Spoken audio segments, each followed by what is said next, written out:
This conference will now be recorded. Okay. We're being recorded. Uh-oh. Oh yeah, it's just so that we can like play it back for anyone who missed it.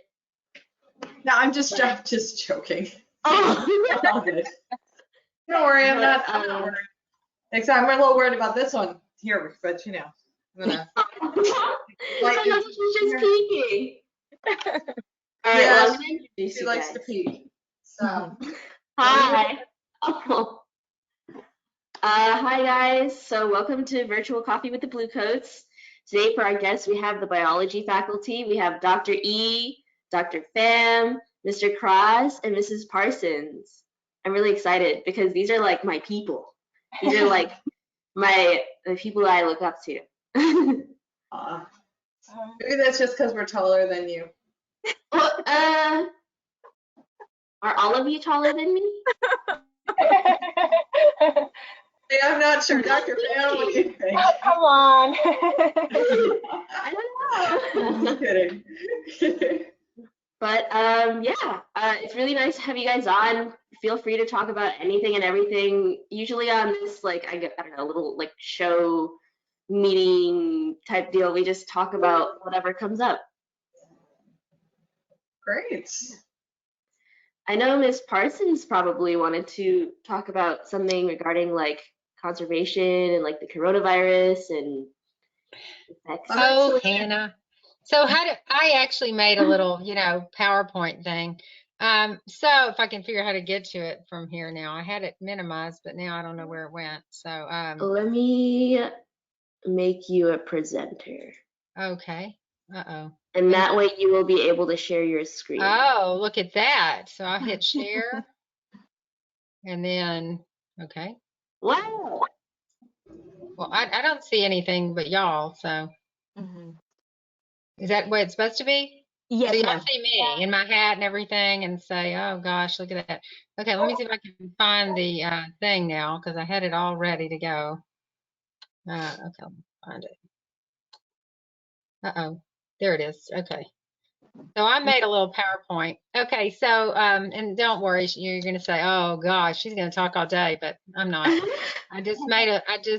So I'm trying to find the positive things about the coronavirus pandemic because really, what are the positive things?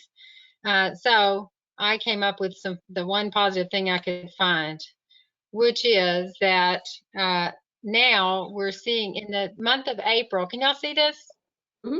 Yes. Oh, okay, good. Okay. So in the month of April, the city of Austin had the biggest decrease in ground level ozone of all the Texas cities because, Austin is notorious for the traffic, the number of people on the road at any given time. And so with all the people staying home, they saw a big decrease in ground level ozone, which is a major source of pollution. So this is an actual picture of Venice in January of 2020. And you can see the pollution. And then if you go, how do I go to the next slide here? Enter maybe. There we go. There is Venice in April of 2020. So the water's clear. They can see the fish. It's like, it's like a miracle. And then Milan, which took the virus, pretty hard. This is in January of 2020. And they had a big pollution problem anyway, a lot of industry there. And then this is in April of 2020. And then in New Delhi, India, so India has had the longest spell of clean air on record since this happened. So this is in New Delhi, as seen from the, Yamuna River in 2018. Hope I pronounced that right. And then this is in April of 2020.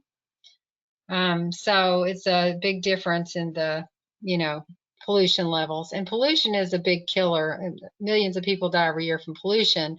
And they're finding that COVID cases are higher in places that have more pollution because pollution's a bad, is a risk behavior. It's a bad thing for people with lung problems anyway. And then when you throw the COVID on top of that. So, and this is the India Gate War Memorial in New Delhi, and that's October of 2019. And this is April of 2020. So you can see a big difference. And places like Milan decided, you know, we see this happen. So they're trying to figure out a way to make the best of this they're going to start having bicycles for rent, and they're going to start trying to use more renewable energies. And so they're seeing this as an opportunity to make improvements based on what they saw. It's like a science experiment. You know, were humans the reason for the climate change? Well, obviously we played a big role in it when we stopped driving our cars, and now all of a sudden we're seeing the mountains again. So I think that's a nice thing that we're seeing something positive come from this whole thing, in all the negative and terrible death and everything. So, okay, so I'm done. You can quit making me the presenter. I just wanted to show you those pictures. Yeah, I'm sure y'all have all seen those pictures, but there's lots of them. But it is the one bright spot, you know, in all this. So anyway, okay, yay. I don't know how to remove the presenter, but you can stop sharing your screen if you wanted to. Okay, how do I do that? Let's say go to screen and then go to start sharing my screen, change presenter. Oh, here I can change presenter. So I can change the presenter. Who wants to be the presenter now? Do I put it back on you, Hannah, or do I put it on Dr. Yes, Laura? Do I put it on Mr. Cross, perhaps, or Dr. Pham? Anybody? Anybody? All right, I'm putting it back on you, Hannah. All right. All right. Yes. Okay. There we go. All right. But what I was thinking is, like, do you think that it's possible that in addition to like less people driving, there's a lot of like factories that have been had to like close, and like big corporations and things like that for sure? Oh like, yeah, sure. can't operate. Yeah, a lot of the refineries on the Texas coast have cut back their production because there's, you know, we have an oil glut right now. So yes, I do think there'll be a spike in pollution when they reopen. Yeah, I mean, I'm sure. Just like now that Texas is reopened, and you know, we're seeing spikes in coronavirus. So same kind of thing. Not based on science, the whole reopening thing. It's interesting that every state is different. Oh, here's a fun fact that I learned yesterday. My husband told me this. So if you have the Weather Channel app on your phone, you know, the blue one that says the Weather Channel, if you open that up, on the bottom now, there's a little tiny coronavirus or COVID-19 button. And if you click on it, it'll show you for your community what the number of coronavirus cases are and if it's gone up or down. And then you know, like a 16% increase or whatever. And then if you look at deaths, it'll show that number for your community and the up or down. Or you could just plug in any zip code. Like if you're curious about, I'm going to go vacation in Santa Fe. I wonder what you could type in Santa Fe, New Mexico, and it'll show you what the numbers are doing there. Because I keep checking Shreveport, Louisiana, since my daughter's getting ready to move there, and I'm not going to tell her what I learned about it, but anyway, yeah, it's not good. I see. I think it's absolutely crazy that things are reopening so quickly. Because the mall is open again. I saw like a lot of cars in the parking lot, and IHOP is reopened for dine-in, and I think that's crazy. I don't know. I think restaurants are the riskiest places. And now they're opening the bars. I thought, oh great, people drinking and you know, hanging out without masks on. So, and as you can tell by my hat, I haven't gotten my hair done in 3 months. So, you know. Oh, you're actually not sharing your camera, your webcam? Oh, good. Okay, good. Because I exercised this morning and I still have my hiking hat on. So. Oh, hiking has been so good during this time.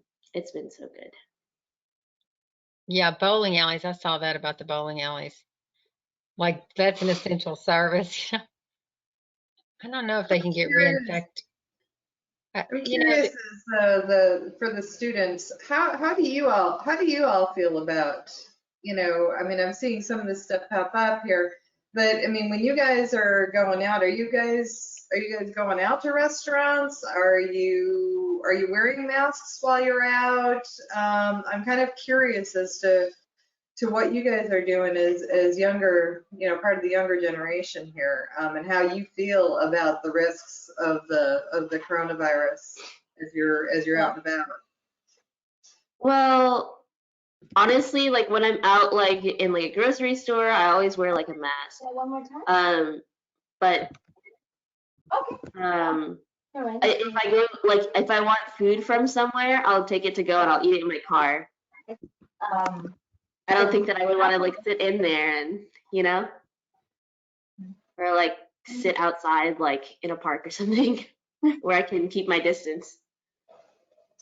My husband and I were talking, and we really hope that masks become like a normal thing.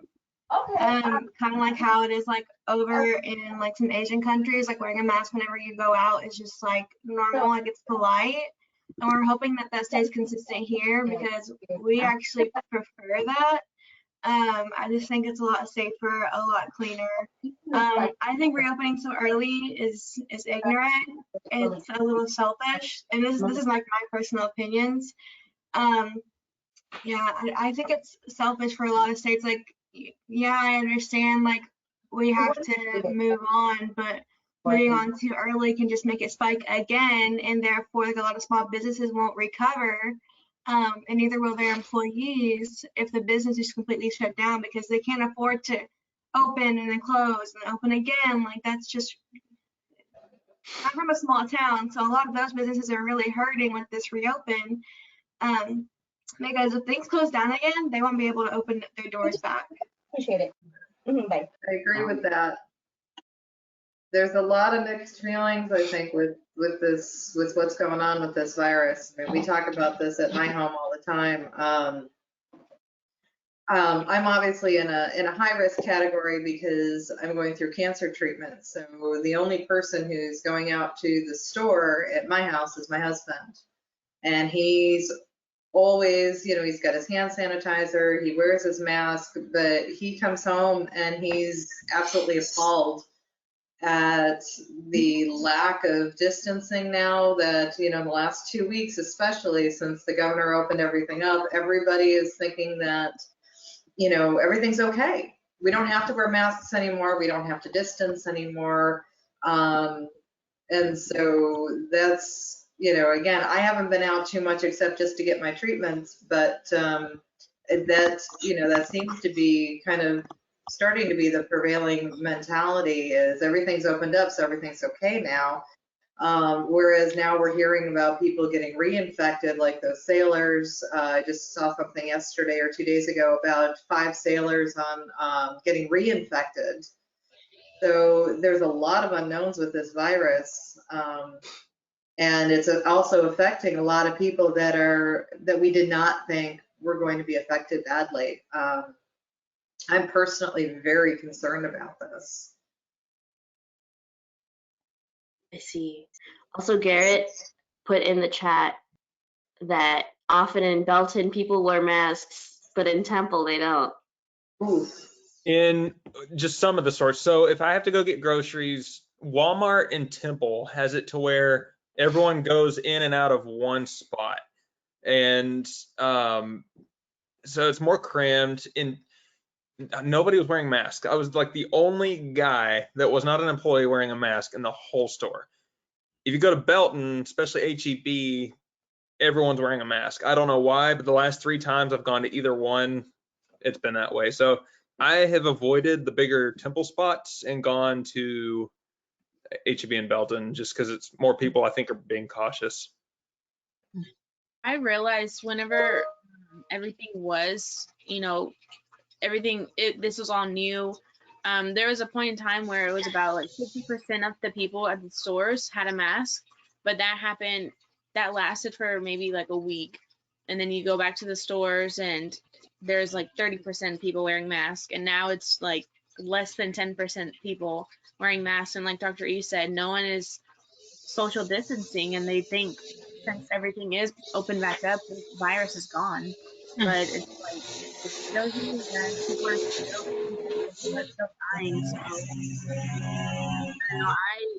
I whenever it first came out, I was telling the Blue Coats, I'm like, I'm low-key scared because people people just don't have a care in the world, And I saw people down the street partying, having a party, and I'm just like, you guys, it can wait, or at least be smart about it. They say not more than 10 people, don't have more than 10 people, and keep your distance. If you're feeling sick, that's a good way. Don't go, so it's that. Yeah. Honestly, I feel like it's not really that people think that it's going away, it's that they're willfully ignoring it. It's more so that they just don't want it to think about it anymore. It's like the saying, like blissful ignorance, I guess, is better than fear. And a lot of people fear like what they don't know, and there's a lot of unknowns about the coronavirus. So I mean, like, if they just pretend like they don't know anything or they don't know better, like, or if it's not directly affecting them, which is something really big too, if something isn't directly affecting you personally, a lot of people blow it off. And then like once it hits like a family member or somebody close to you, then it's like, oh, well, maybe this is serious, but it shouldn't have to get to that point. Yeah. So. Yeah. I kind of feel the same way, but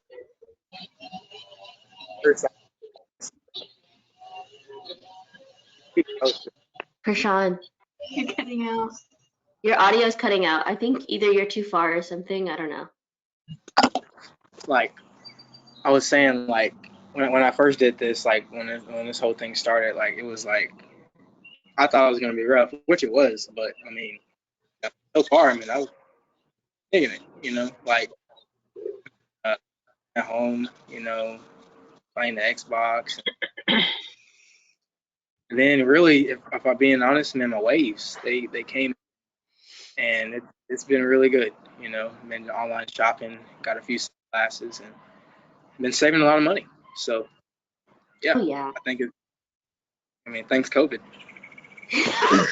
Yeah, for a lot of people it has been really good, like reflective time, like time to spend like taking care of yourself and like I guess growing as a person on your own time and not really worrying too much about, I don't know. It has been stressful, like especially when we were in the semester, to like self-motivate and like do schoolwork and like balance that with like the stress of Corona. But we all did it. We did it. And now that that's like pretty much over for a little while, it's kind of nice to like unwind for a little bit. Yeah. For a few weeks at least until summer classes start. Yeah. I know some of y'all have 6 hours. I'm like, y'all are crazy. I just want that degree. I just want it in my hand. So that's what I think. Every time I type a paper, every time I do a test, I'm like one less until I have that in my hand. Miss College graduate. My question to the faculty is, how are you guys adjusting to our new way of doing schoolwork? I mean, doing classes and everything. How hard has it been for you all to adjust? And because I know a lot of biology, you have to be in the lab for a lot of these things. So what kind of adjustments are being made, or what options as a student do they have? I think our department, for one, has been, I think, one of the hardest. Us, social work and engineering, we really rely on face-to-face, hands-on learning. This has been extremely difficult for us. We were lucky in the fact that this hit halfway through the semester, and we had at least consolation that students at least got 8 weeks of labs and laboratory techniques. But to do an entire semester without hands-on labs, we did the best that we could, again, with literally no notice, to give students, kind of laboratory experience online. But to me, online laboratory is kind of an oxymoron. So it's been very difficult for us.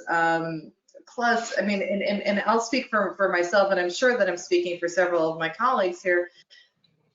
I thrive in front of my students. I need that contact. I need to be with my students. And so to not have the contact with my students, to not see their faces, to not get their questions, to see whether they're, grasping the material or not, to be, separated from them like that was, it was very difficult for me, personally, and as an educator. So really on both levels, I was affected pretty badly by this. I really miss my students a lot, and of course my colleagues, because we can't see anybody. And I'm hoping, I will tell you that I'll tell you as much as I can tell you, I guess, is because I don't know a whole heck of a lot. Right now we are planning on, at least starting this semester, and so there are a whole bunch of measures in place. People are trying to figure out how to do that. So, to make sure that everybody is safe and we don't get a second spike.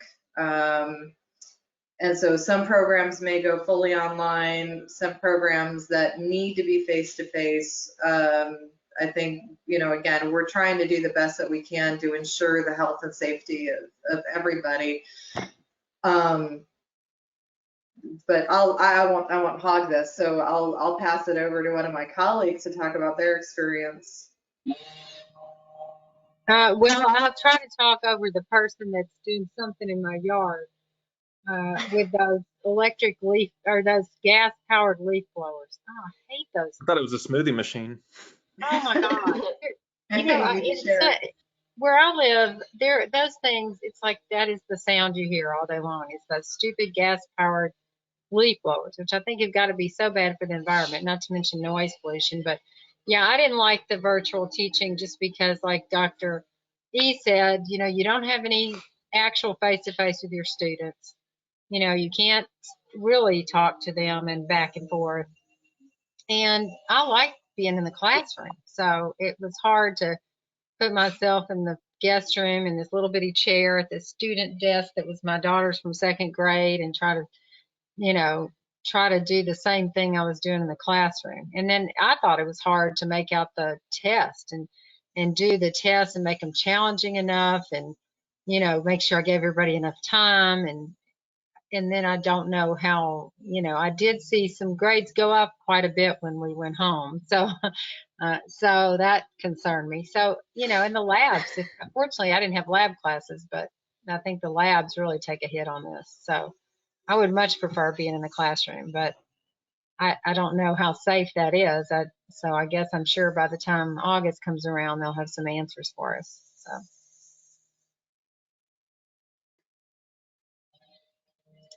Okay, I punted the ball to you, Dr. Ram or Dalton Cross. Yeah, I think from my experience, teaching online is kind of boring, and I understand that because all of us are having hardship. So the problem is the motivation. We are distracted with like other stuff. So I try to help my students. So if they need some deadline extension, I was happy to do that.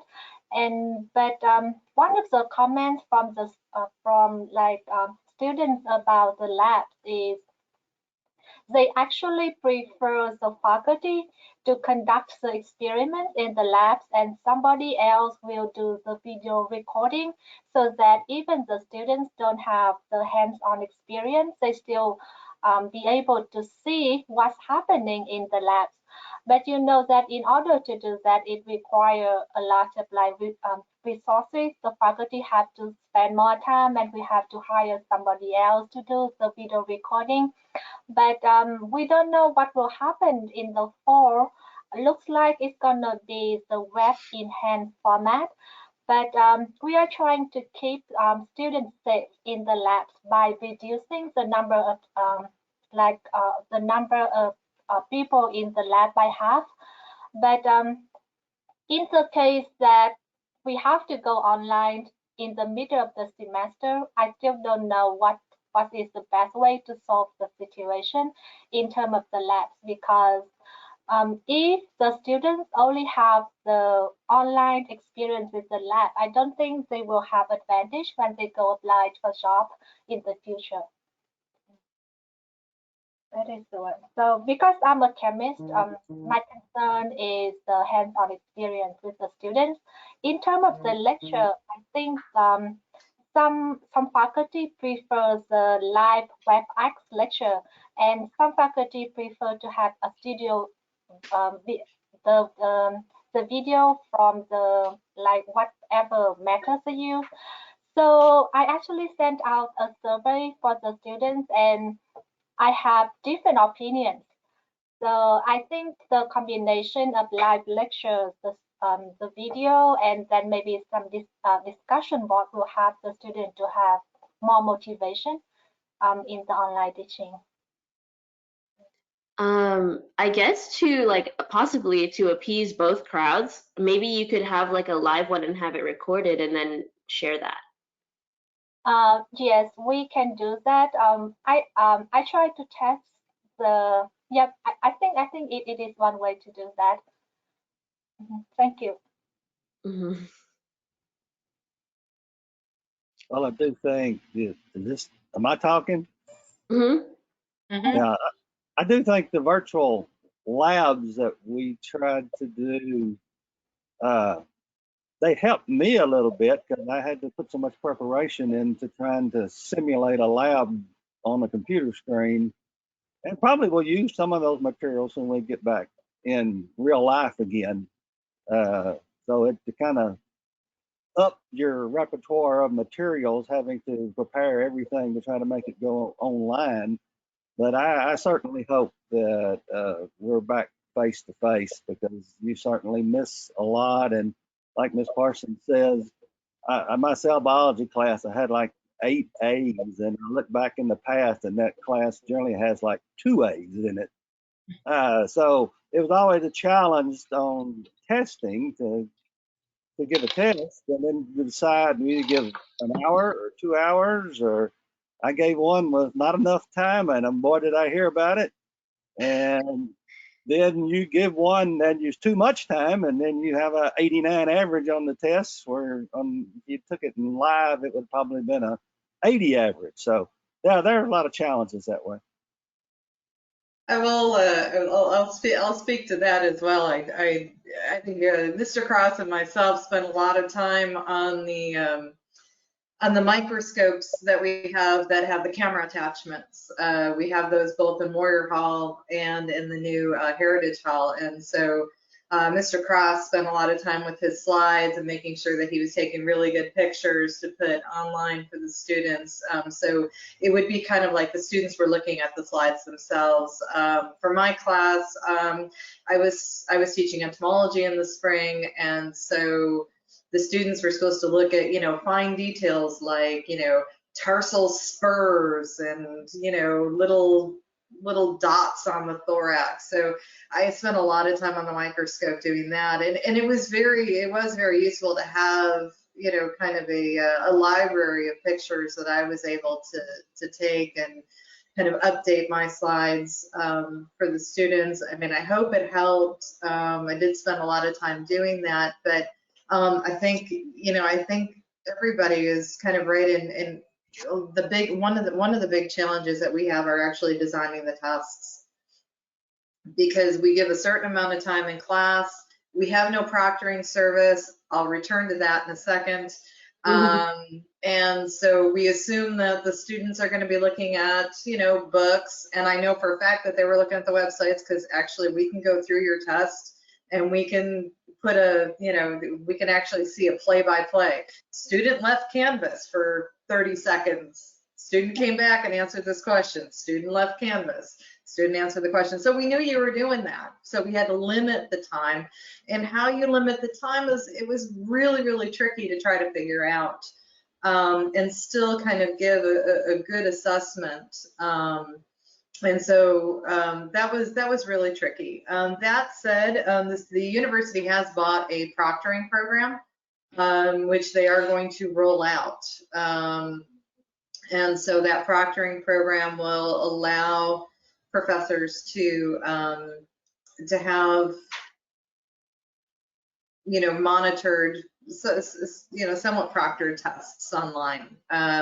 Again, not really sure on the details on how that's going to work, but they did buy a program, and they're working on getting that implemented.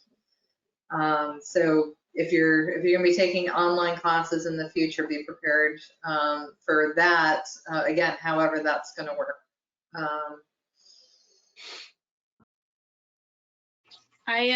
That's interesting, because I asked one of my professors, once we did go into this quarantine, I asked them, how is there a way that you think we can like pull up a webcam or something? Because my brother, he is going to school for radiology, and when he takes his exams, because all of his exams are online, although they go to class, I don't know, but the way they take their exams, he is actually like recording himself, and it's recording noise and video, and that's like to make sure you're not cheating. So I forgot who I asked, but I asked that to someone, and they're just like, we don't know. But that's interesting, and that's good, because it gives, I guess, a little more security to the professors with that. And I feel like it would make y'all's life a whole lot easier. No, I agree with that, and I think that's the way it works. I know that some programs have both a forward and a backward cam, so they can, look and see if you have anything kind of set up behind behind your computer or whatever. But yeah, I'm not sure the exact details on this, but I'm glad that the university is getting something. There's enough online teaching. I kind of wish they would have had something in place before that, but they were really relying on the testing center, which then of course had to close because of COVID. We had to suspend the standardized, our students at the end of their last semester do what's called the ETS biology field test. And it's administered by the same people who do the GRE and the SAT. And so they have to do it in the testing center. We had to cancel that because the testing center wasn't open, and we had no way of having the students take it on their own at home. So, there were things that just had to plain old get canceled. And yeah, and of course my insect collection. A couple of you know what I had to do with my insect collection, and students were able to collect some insects, but then I had to allow pictures from the internet, which I just cried. I really didn't. Because it's so much fun, and you learn so much by looking at your own insects. You don't really learn anything by grabbing pictures off of the internet. So, but I had to do something because of the situation. It wasn't fair. So we had to make compromises for sure. Dr. Yi, let me give you a little story about your different students. So before I became the coordinator for new student programs, I was the campus graduate assistant. So I think it was either last semester, it was the semester before. A couple of students, Alyssa and Victoria, were in your class, and we had cubbies where we would put all our paperwork in, right? So I would put in stuff in there for them to pick up, grab, whatever they needed to do. About 5 different times I had bugs fall out, because that's where they would put them in little plastic baggies and put them in there. So I would go and pull papers out, and I had these bugs jump out. I screamed so many times. And I'm like, why are the bugs? And they're always like chasing bugs and leaving little bug corpses all over the place. So yeah. And notes, I have Amanda. She's like, oh, I need bugs. And she has like little bug jars in my office. I'm like, okay, get away from the bugs. The amount of dead bugs that were left around the office in our 211 in Warrior Hall was like overwhelming, and I was brand new. So I started with the university last spring when they were in your class.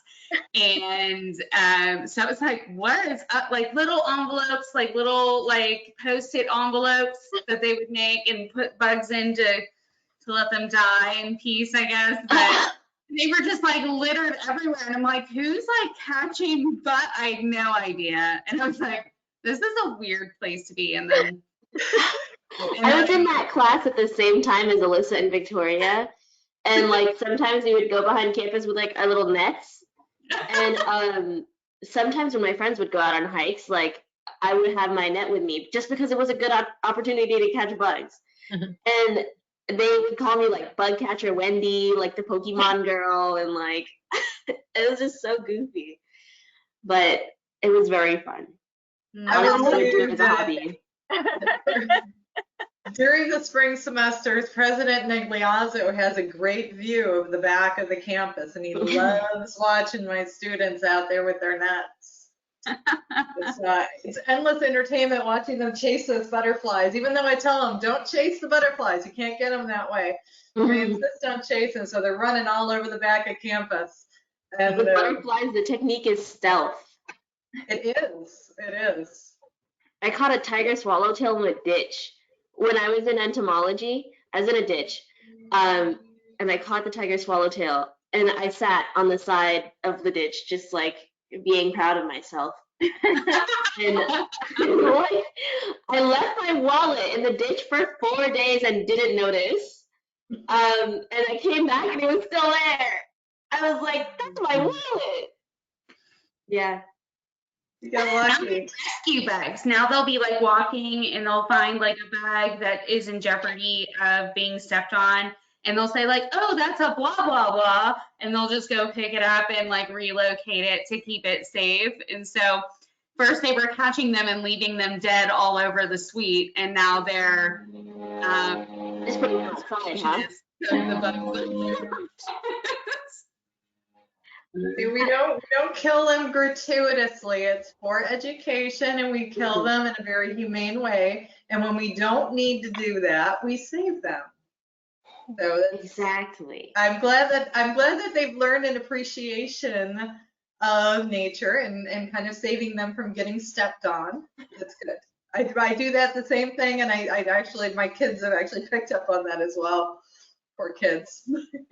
Yeah, I've always been this way, but like whenever I see like a bug or like a spider inside, like, or if like my friend will freak out because it's like too close, I'm like, it's not gonna do anything to you. Like sometimes I just pick them up and like,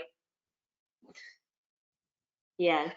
My favorite part of the semester was is that outside is the bug stand space, inside is my dance space. If you come inside, you die. Like those are the rules. If you're outside, I respect that. This is your home. I will be respectful, but if you come into my home, you're dead. That's just how it has to be. Hannah, do you remember when this first pandemic first started? She was so cute. She's like, I don't understand why everybody's so upset. COVID is just a cold. Who? Me? You said that, yes. You're like, it's just a cold. It's like another I bug. don't know what you're talking about. I think about that all the time. I'm like, Hannah, you're my biologist. What's up? No, I was misled. I was misled by the internet. I was about to say, in her defense, we didn't know what to think in that early stage. Yeah, I would like switch between like really worrying about it and not worrying about it. There's a lot of misinformation on the internet. There was a lot of There's a misinformation. valuable lesson in life. Don't freak out over every little thing and label every little opinion, because when something that's actually big happens, no one's going to believe you. Yeah. The crying wolf. When news stories are like, Obama wore a tan suit or Trump sneezed at a dinner, they're not going to believe you when you're saying, hey, we got a pandemic coming. Every time I think about Trump in the news, I think about Kofifi. You know, the Kofifi? The Kofifi virus? Kofifi, no, the sneeze. Too, though, until Italy went on lockdown. When Italy went into lockdown, I was like, this is real and I need to pay attention. But until then, I was kind of like, oh, it's not that big of a deal here. It's not really affecting us. And then Italy went into lockdown, and then I was like, and yeah, because countries can be apples to apples on, because like Italy is really, they're more crammed together than a lot of our areas. and their systems are different versus another country in Europe could look different from Italy. I mean, it's hard. Like, we'll know better in the future, but anything that causes an entire country to go into lockdown like deserves my attention. Yeah. No matter how cramped or small that country is, if the entire country has to go into lockdown, I'm going to give it my attention. I think Kirsten was gonna say something earlier. I don't know if you remember what you were gonna say. Oh, and I remember you were talking about bugs. Like, I was just gonna say, like, I grew up in the country, and I have like so many different like dumb stories with with bugs. Like, I was telling Hannah and Amanda one time, I call them doodle bugs. I don't know the technical term for them, but I grew up Wait, with, the antlions, right? yeah, I call I them saw doodle. one the other day. Did you? Like, I saw the little pit. I saw the little pit. Well, I didn't sing to it, but I saw the little pit, and like I saw it like move a little bit, and I was like, oh, he's in there. And like I got like a little stick, and I like wiggled it a little bit, and he came out. He was like. Growing up, I was always told you have to sing them a song, like while you're messing with it to get it to come out. And it was like, doodle bug, come out of your home, your house is on fire. And so growing up, like I used to do that. And I used to sing to these bugs, and I thought it was normal. And I told Amanda and Hannah, they were like, you sing to them? And I was like, yes, I sing to them. We also I think really it's the vibrations. Like the vibrations from you singing, it's like, oh, an ant. And then Kirsten, you'll have to send me that song so I can teach my students it. I definitely will. It was so fun. Like you were just telling this bug that its house was on fire, and it would come out and do the little thing. And my sister and I just absolutely loved it. And we used to get dental floss and tie them to the bottom of June bugs' legs, and we used to fly June bugs. And What? No, that's so good.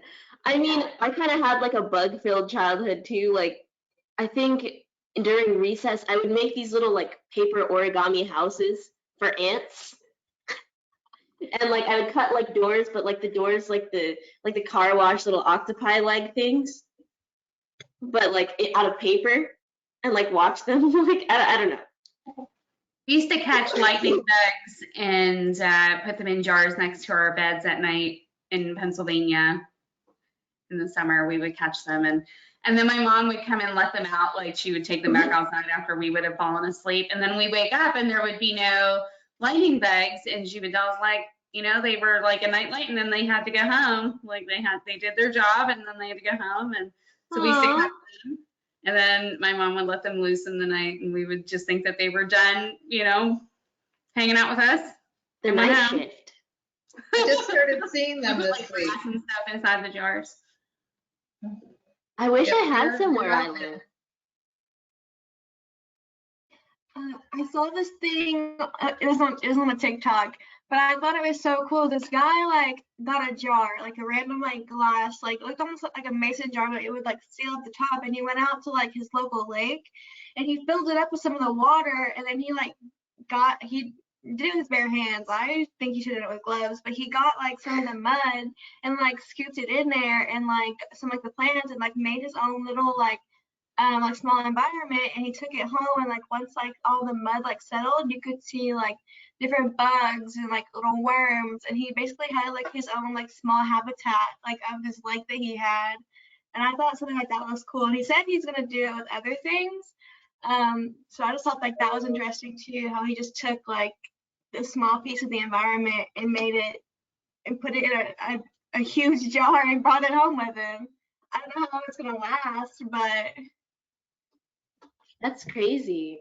That reminds me, like, because before things got like crazy, I went to the CTC duck pond, and it was so sweet. Like, there was like baby ducks, like the little ducklings, just like there was like 15 of them, like all over the place. And then like I tried to come back, and then the cop was like, "No, this campus is closed." And I was like, ah, the duck. But it makes sense. I got chased by a duck at a Crackle Barrel one time. At Cracker Barrel? Not the one here, but like growing up, I used to take road trips to Corpus Christi with my nana, and you can do, there's like this little like duck thing that you can do, and I used to do it to them, and one time I just made one really mad. I was like, and it freaked out on me, and it chased me. I think I was like 12, and my nana, this like really small old lady, was like, and that was the time that I got chased by a duck, and I never made a duck sound to a duck. Well, I think it was a geese. I don't even know, but it was some sort of bird by a pond, and it chased me, and I was scarred. Geese are so aggressive. I saw a pregnant lady get chased by a goose at Carl Levin. She was running. They're no joke. They're very territorial, especially if they have babies. They some of the parks, the big parks in Pennsylvania, they had resident geese, and they were no joke. No joke. They were mean. They know who they are. You can't mess with them. I just have like so many stories of like the environment. I almost stepped on a bull snake. I had a favorite like climbing tree out in the country, and it had like, I love this tree so much because it had a special spot where you could put your foot before like all the branches came out, and I just love climbing this tree. And sorry, those are my dogs. And my grandma was very old-fashioned, so she'd always tell me, stop being a little boy and climbing the trees. And I was like, Grandma, I'm gonna climb this tree. It was a special spot for me, and my foot right there, I'm climbing this daggum tree. And I went out there with my childhood friend Alex, and I remember like seeing, because like you know how bull snakes look, like they kind of like, they're brown and they blend in. And yeah, I went to go put my foot there, and my childhood friend saw it, grabbed me like this, pushed me back, and I had to see the little snake head at me, ran inside, and never climbed that tree again. And my grandma was like, I told you so. My grandma was like, I told you so. And I was like, Grandma, it was the perfect climbing tree. This one time, but then I was That snake took that from you. It's very sad. That's sad. But it was the perfect tree. Aren't you visiting again? Yeah, I am. I'm going. Climb it again, but be extra watchful. I haven't climbed a tree in so long, and I used to love it, and I'm really thinking about it now. It's like I kind of do want to go and climb a tree. Yeah, there's a couple trees in my neighborhood that are just easy to climb. What? I used to have one in my front yard. Climbing trees. We moved here. Those live oaks are the best climbing trees I have ever seen anywhere I live. We got here and my kids went bonkers at the park. They were just climbing every tree they could. Those live oaks are awesome. If I was a kid, which park? Any park, but there's a park. I live in Harker Heights behind the high school. Mm-hmm. So just behind our neighborhood is another park. I can't remember what the name of it is. One of the. Are you talking about Purser? Pardon me? Purser or Carl Levin? No, neither. It's okay. I know which one you're talking. Yeah. Yeah. Yeah, it's with all the baseball fields. I haven't adventured that one yet. Like I've been there, but I haven't gone through it. It's nice. It's got a nice walking trail, and it's got a nice little playground. So nice trees. And nice trees. Yeah. I'm definitely gonna have to check out like the trees because I have been in a tree climbing kick lately. I climbed one on Saturday.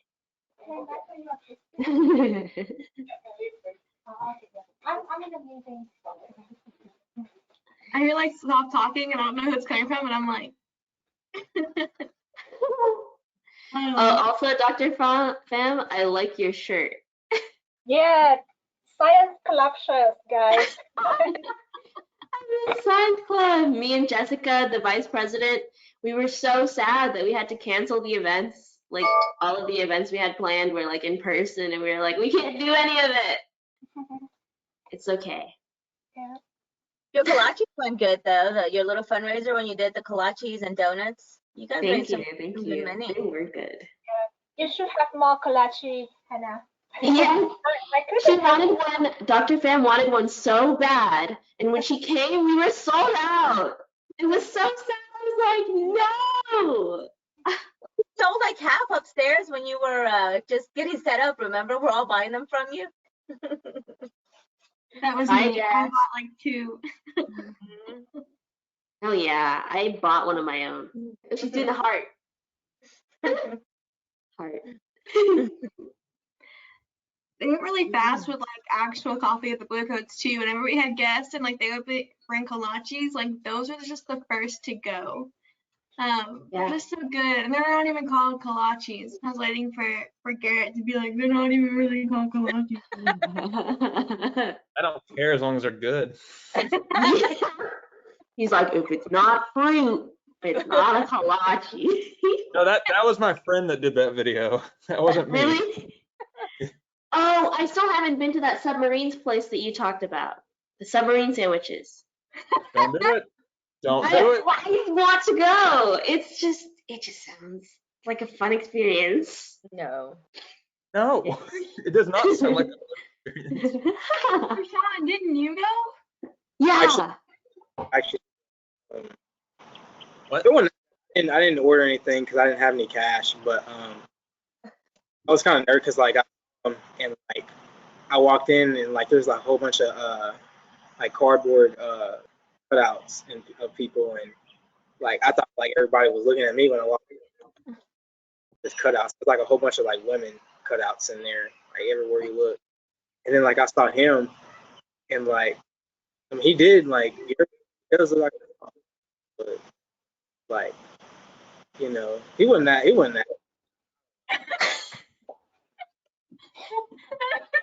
Basically the backstory for everyone who doesn't know, this like one submarines shop in like downtown Killeen has like this really like strange owner. And then there's like random like weird pictures on the wall. I don't know. I've never been, but Garrett made me curious about it. But he told all of us never go. Which I shouldn't have done because now they all want to go. It backfired hard. To clarify, if anyone has seen the Soup episode of Seinfeld, yeah. Yes. He just wants to give you a hard time. I don't know, am I seeking out drama? And Yeah, is it good? Wants to know how good was it? Let's just say when I was told about the place, the guy who told me about it said if you can withstand 20 minutes of awful verbal abuse, it's worth the sandwich you'll eat afterwards. Well, I waited 40 minutes, but I had 2 meals out of it. So, you know, on average, he was right. Okay. I wonder if they're open. Yeah, don't do it. Look at this thing. Like walking with a mask and he'll just cough on me and Oh my gosh. It's those encounters that make things worthwhile. They're always like fun stories to tell, like to like your future friends or your future children. Like, yeah, this one time I went to this submarine shop and it was the craziest thing I ever did in my life. Please film it, Hannah. I should vlog my trip. If he catches you with an electronic device, he throws you out. True Yeah. Wow. Thanks. Wow. Buy a spy cam, please. Oh my gosh, please get like the glasses. Yes. I saw a YouTube documentary of these like kids, these like, well, not kids, but like teenagers, older teenagers that had the spy glasses, and then they infiltrated the Scientology religion. It's so crazy. It's on YouTube. Like they really did it. And like it has like audio and like recording, and then you can see the spots where like they start to like become aware that his glasses aren't normal glasses. It's like adrenaline. I was like, whoa, they're gonna find him out. They're gonna catch him. Yeah. Scientology is so funny. I don't know if you've seen, this guy has been like kind of trolling the Scientology building in LA. He bought this huge projector and has been like projecting like all kinds of words Oh and my saying Lord. and it's legal because he's on a public street and it's projecting onto there and it's not like actually physical. So Scientology's like called the cops, but there's nothing that they can do because he's doing it legally. And so he's just trolling the Scientology people. It's really funny. You should definitely look it up.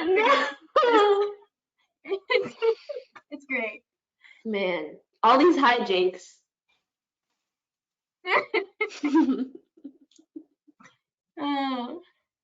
We talk about the most random stuff on this. It's the tangents. Yeah, these conversations go everywhere, but it's so much fun. We've talked about having a podcast for the Blue Coats, and it's just like, well, we know exactly how it would go. I'm so excited for that. I think a podcast would be great. I think we're funny. Yeah. Podcasts are fun. Well, thank you all for being here today. We are very honored that you guys accepted our invitation. This was a lot of fun. Thank you. Yeah. Thank you so much for having us. This was great to just, sit and chat with you guys and listen to your funny stories. You guys are cracking up. It was great. We need that here. Yeah, we have to learn that song. We'll have Blue Coats with pets, so that's going to be a fun one. So we're inviting everybody to bring their pets and, kind of see what kind of shenanigans happen. It's going to be loud is what I'm thinking. Probably. But I look forward to it. Yeah. When Jessica's dogs start barking, my dogs, I don't know, for some reason, do not like their dog bark, so they start howling, and yeah. It gets, what is it that Jeremy calls it? A ruckus what? Raucous cacophony of garbage. Oh, Garrett. That's the podcast name. Blue Coats, cacophony of garbage. Jeremy can copyright us. I did a podcast interview last night where somebody told a prison story at the end, and I was like, oh, I didn't see that coming. They're just not predictable, which is like the best part. It's funny because I have prison stories.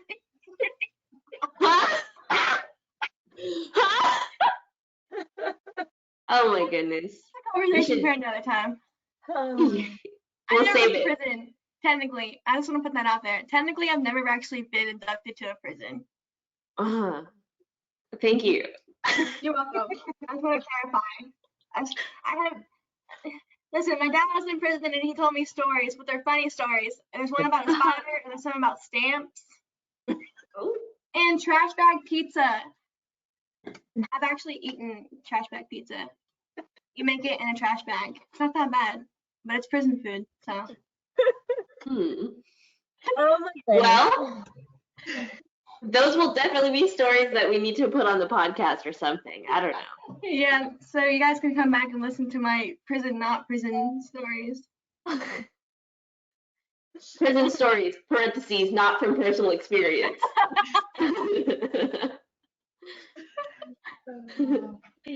Garrett, how do we find your podcast? What? How do we find your podcast? I'll text it to you.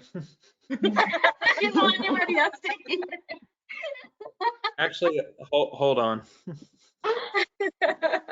While he's doing that, I do have to say goodbye because I do have an 11 o'clock meeting. So thank you guys so very much. It was great being with you guys for the last hour. This was a lot of fun. Take care. Bye.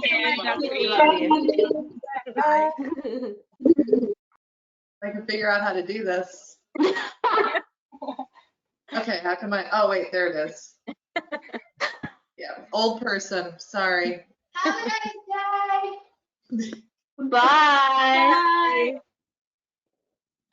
Bye, Thank guys. you, I also have a meeting. Y'all have a good one. Bye, guys. Well, thank you everyone for coming. It was a pleasure having all of you. This was a really fun one. Yes. Thank you, Hannah. It's fun. Yes, ma'am. Bye. Thank you for your presentation. Oh, sure. I just got a notification about the carbon emissions have gone down markedly since COVID. So on your phone like to keep you know what's going on. So, all right, y'all have a safe summer. Be careful. Take care. All y'all too. Peace on you next week. We'll be here Bye, next y'all. Wednesday. Okay. See y'all. Bye. Bye.